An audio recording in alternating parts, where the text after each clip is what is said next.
আসসালামু আলাইকুম, কেমন আছেন সবাই? আশা করছি ভালো আছেন। আলহামদুলিল্লাহ আমিও ভালো আছি। ঈদ মোবারক সবাইকে।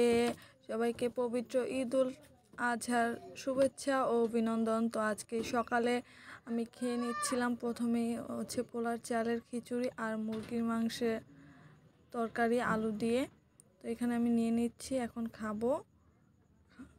আপনারা কে কোথা থেকে ঈদ উদযাপন করতেছিলেন অবশ্যই কমেন্ট বক্সে জানাবেন। তো আমি আমাদের জেলা মুন্সিগঞ্জ, আমাদের গ্রামের বাড়ি থেকেই ঈদ উদযাপন করতেছি। তো এইদিকে খাওয়া দাওয়া শেষ করে 7 আপ খেয়ে নিলাম।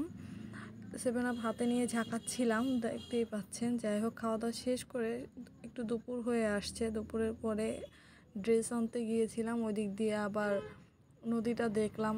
নদীর পাড় আমার কী যে ভাল লাগে বলে বোঝানো যাবে না। নদী দেখলেই মনটা কেমন যেন শান্ত হয়ে যায়, অনেক ভাল লাগে। তারপর নদীর পাড় থেকে এসে বাসায় কোরবানির গোশত রান্না হয়েছে, ওইখান থেকে কয়েক পিস খেয়ে নিচ্ছি।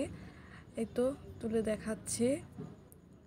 খাওয়ার পরে এইদিকে আম খাওয়ার জন্য আম আর ছুরি নিয়ে বসেছি। এই যে আমটা কাটবো।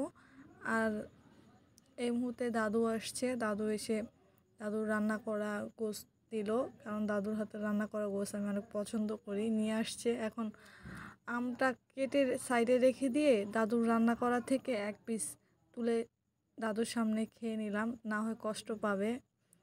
খুশি মনে নিয়ে আসছে আমার জন্য, না খেলে তো অবশ্যই কষ্ট পাবে, তাই একটু খেয়ে নিচ্ছিলাম দাদুকে সামনে রেখেই।